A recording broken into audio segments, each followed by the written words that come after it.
Morning everyone, আমি Susmita. Welcome to my another mini vlog.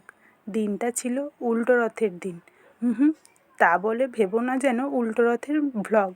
উল্টো রথের মিনি ভ্লগটা আগেই পোস্ট হয়ে গেছে, রিলেটেড ভিডিওতে দিয়ে দিয়েছি, চাইলে দেখে নিতে পারো। উল্টো রথের সাথে সাথে ওই দিন ছিল আমার ভাইপোর অন্নপ্রাশন। উল্টো রথ আর এই মিনি ভ্লগটা একসাথে দিলে অনেকটা বড় হয়ে যাচ্ছিল বলে দুটো আলাদা করলাম। তাই এই ভ্লগটা দেখি এখন একটু ছোট হয়ে গেল।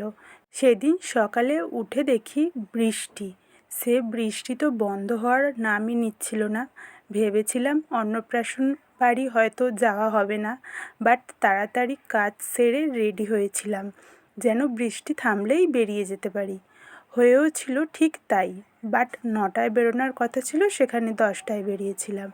তোমাদের একটা মিনি ভ্লগে বলেছিলাম আমার মর্নিং স্কিন কেয়ারটা তোমাদের সাথে শেয়ার করব, সেটা আজ করে দিলাম।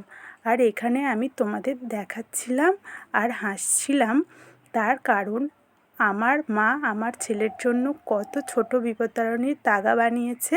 তারপর চলে গিয়েছিলাম বড় মার বাড়ি, যেখানে ভাইপোর অন্নপ্রাশনের অনুষ্ঠান হচ্ছিল। অনেক দিন থেকেই ভাবছি তোমাদের সাথে what I it in a day share করব, বাট আমি শ্যুট করতে পারছি না অনেক লোকজনের সামনে। এই দিনও শ্যুট করব ভেবেছিলাম, করে উঠতে পারিনি। যতটুকু শ্যুট করেছিলাম এই ভ্লগের সাথে দিয়ে দিয়েছি।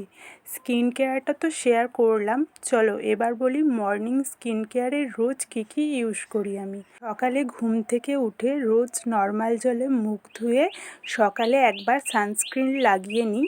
তারপর আবার 2 থেকে 3 ঘন্টা পর স্নান করে প্রথমে ময়শ্চারাইজার, সানস্ক্রিন আর লিপ বাম ইউজ করি। তোমরা চাইলে টোনার ব্যবহার করতে পারো। সব নিয়ম শেষ করে ভাইপোর মুখে পরমান্ন দেওয়া হলো। তারপর সবার সাথে একটু সময় কাটিয়ে খাওয়া দাওয়া করে তাড়াতাড়ি বাড়ির জন্য রওনা দিয়েছিলাম